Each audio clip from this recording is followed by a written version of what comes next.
Bonjour tout le monde, aujourd'hui on va parler de l'affaire Norman Tavo, alias Norman fait des vidéos, qui a été mis en garde à vue depuis le 5 décembre pour corruption, viol et agression sexuelle sur mineurs. Aujourd'hui j'ai décidé de me faire accompagner par un ami qui dit être super fan de Norman, qui après lui a vu presque toutes ses vidéos. Je pense que ça paraît prétentieux, mais il dit il a vu toutes ces vidéos, donc, je vais l'inviter sur le plateau pour qu'il nous fasse part de ce qu'il ressent après ce scandale-là. Bonjour Abdourahman. Bonjour MD. Comment vas-tu? Pour être honnête, pas très bien. Je suis là malgré moi pour aborder un sujet très sensible à propos d'un de mes youtubeurs préférés. J'étais un gros fan de lui à l'époque. Et tu prétendais avoir suivi toutes ces vidéos, entre guillemets. Toutes ces vidéos. Waouh, un gros fan, vraiment. Très gros fan. J'aimerais que tu sois un porte-parole pour tous les fans de Norman. Parce que comme tu l'as bien dit, tu as vu presque toutes ces vidéos et tu l'aimais vraiment à fond, c'est ça? Oui, c'est ça. Et tu nous dis sur ce plateau, de manière objective et de manière neutre, ce que cette histoire t'inspire. Est-ce vrai? Est-ce faux? J'ai un tas de questions qui me dérangent et j'aimerais que tu me donnes ton avis personnel à propos de cette affaire. Parce que c'est quelque chose qui nous a choqués, qui nous a blessés, qui nous a frustrés de voir un costaud youtubeur accusé des actes si ignobles, si dégradants, si bizarres. Donc pour commencer, j'aimerais d'abord que tu te présentes à tous ceux qui ne te connaissent pas. Qui est Abdourahman? Bonjour tout le monde, moi c'est Diallo Abdourahman, 22 ans célibataire, libre comme l'air. Je suis un étudiant en software engineering, niveau 3. Bref comme introduction, hein. Mais entrons dans le vif du sujet. Alors Abdourahman, qu'est-ce que ça te fait de voir ta star d'enfance être dans ce type de scandale? Comme je le disais bien au début, ça me fait vraiment très mal au cœur de voir l'un de mes youtubeurs que j'ai beaucoup suivi durant ma jeunesse. Ça fait de cela 6 ans. J'ai regardé beaucoup ses vidéos, je dirais avoir vu presque toutes ses vidéos. Et je le pense vraiment. Et franchement, pour être honnête, je n'arrive toujours pas à y croire. Waouh, après toutes ces preuves que ces filles ont montrées. Mais malheureusement, après toutes ces preuves, je dois l'avouer qu'elles sont vraiment nombreuses. Et le doute est permis. Waouh, ça c'est une bonne parenthèse. Et ne penses-tu pas que ces filles ont été payées pour salir la réputation de Norman? Bon, ça c'est un bon argument. Ça peut être vrai. On l'a vu plusieurs fois, malheureusement. Mais il y a aussi beaucoup trop de preuves. Il y a eu déjà de ces rumeurs, ça fait déjà un temps, avec un youtubeur Squeezie, qui avait dit qu'il y avait certains youtubeurs qui utilisaient leur notoriété pour commettre des actes ignobles sur des jeunes. Je ne sais pas si tu as entendu parler de la Québécoise qui a porté plainte depuis 2020-2021. Cette plainte paraissait un peu absurde jusqu'à aujourd'hui. Pour être honnête, c'est récemment que j'ai entendu parler de cette plainte, suite au fait que Norman a été placé en garde à vue. Ok. Ne penses-tu pas aussi que c'est un peu la faute de ces jeunes filles parce qu'il ne faut pas oublier le fait qu'elles étaient déjà en couple avant de s'aventurer dans une autre relation avec Norman? Je dirais que c'est un très bon argument. Ces filles, c'est aussi un peu de leur faute, faut pas se mentir. Mais malheureusement, en tant que fervent défendant de Norman, j'aurais voulu vraiment que ces filles soient majeures. Le problème là maintenant, c'est que ces filles sont mineures. Si elles étaient majeures, là, il ne devait pas avoir de problème vu qu'elles sont tous majeures. Et elles ont décidé de tromper leur mec de leur gré. Mais malheureusement, elles ont porté plainte en tant que mineures. Et là, c'est vraiment un gros problème pour Norman. Et Abdourahman, j'ai une question un peu bizarre à te poser. Toi, un fervent supporter de Norman, imagine-toi que une de tes ex était l'une des victimes de Norman. Comment allais-tu prendre ça aujourd'hui? Bon, je crois que ça devait quand même beaucoup changer la donne. Faut pas se mentir. Vu que là, c'est déjà personnel, là, c'est quand même une question piège, LD. Vu que là, je parle en tant que fan de Norman. Mais je crois que si mon ex était vraiment concerné, j'aurais dit c'est bien fait pour mon ex et Norman.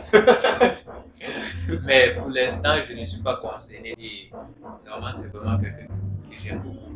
Donc, je le défends pour l'instant. C'est pas de l'hypocrisie ça. Je ne dirais pas que c'est totalement de l'hypocrisie, vu que l'affaire est toujours en cours. On n'a pas encore mis un point tiré. Quand on va juger Pour donner le et verdict. donner le verdict, là maintenant, on va pouvoir parler terre à terre. Ok. Penses-tu que si les accusations qui étaient portées sur Norman s'avaient être vraies, penses-tu qu'il doit être emprisonné?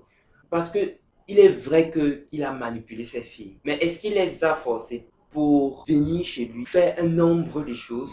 C'est pas quand même comme s'il a mis Une arme. sur les têtes que faites ça. Ne penses-tu pas que ces filles ont aussi une part de responsabilité qu'il faut assumer?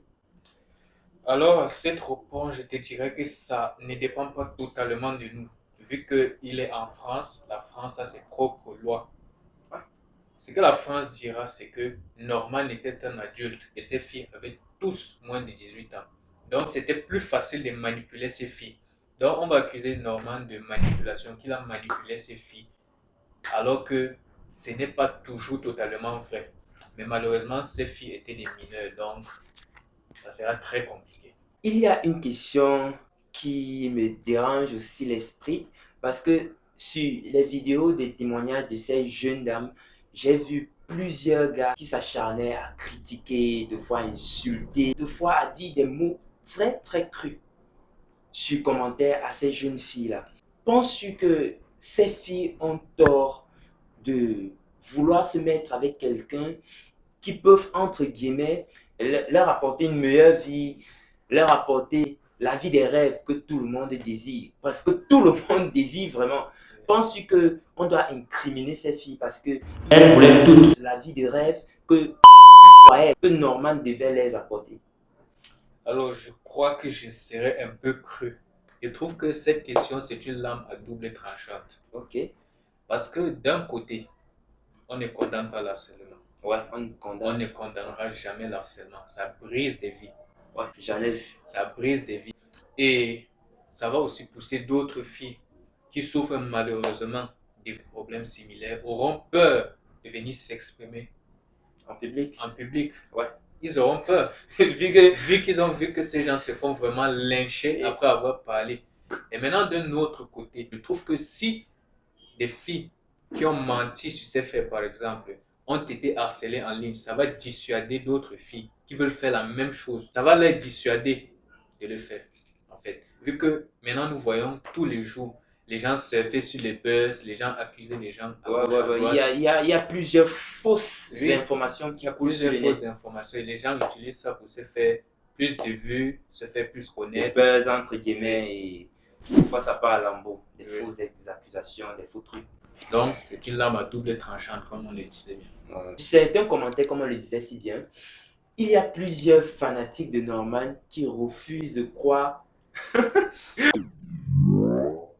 Il y a plusieurs fanatiques de Norman qui refusent catégoriquement de croire à ces filles-là. Malgré toutes les preuves que ces filles montrent sur un plateau d'argent, d'or, c'est quand même évident, non? Je pense que ces filles peuvent se sentir insultées, peuvent se sentir victimisées, peuvent se sentir vraiment stressées de voir d'autres personnes qui ne les croient pas, d'autres personnes qui croient juste que c'est juste du buzz, comme on le disait plus tôt. Crois-tu que c'est possible qu'en 2022, il y ait encore des gens fanatiques comme toi?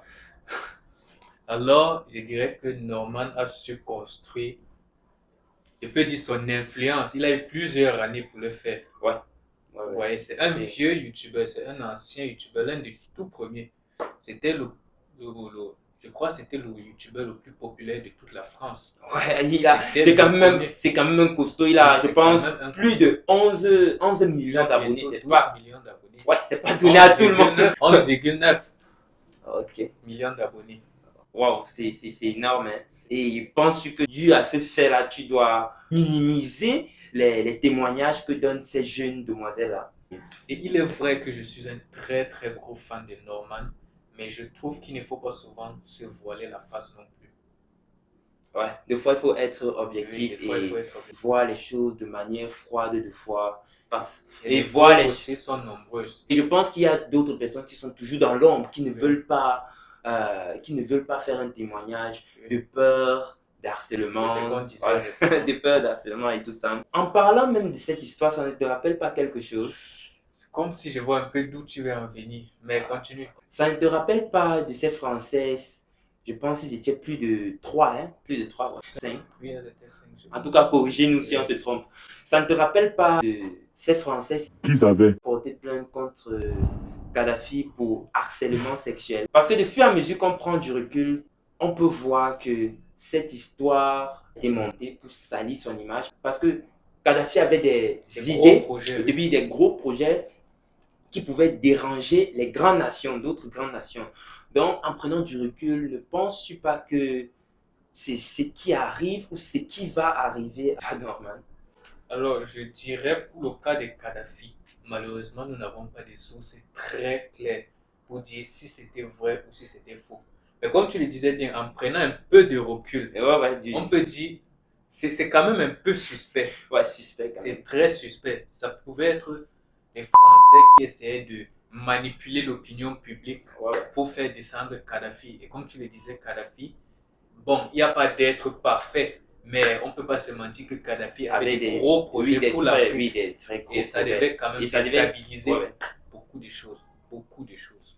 Et pour ce cas de Norman, Sur Norman, comme pour Kadhafi, malheureusement, nous ne pourrons pas totalement nous prononcer tant qu'un jugement n'a pas été fait.